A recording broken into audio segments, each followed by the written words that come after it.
heavy cream with glycoside. Mix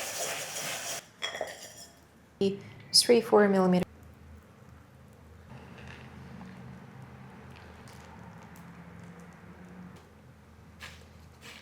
Assembled, we cover it with.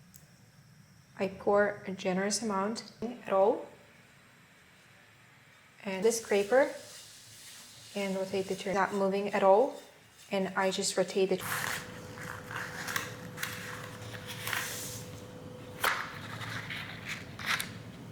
Pour it on the mold. Then right side of the mold.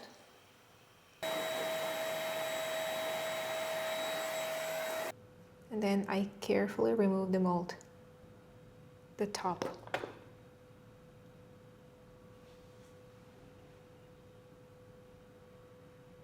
So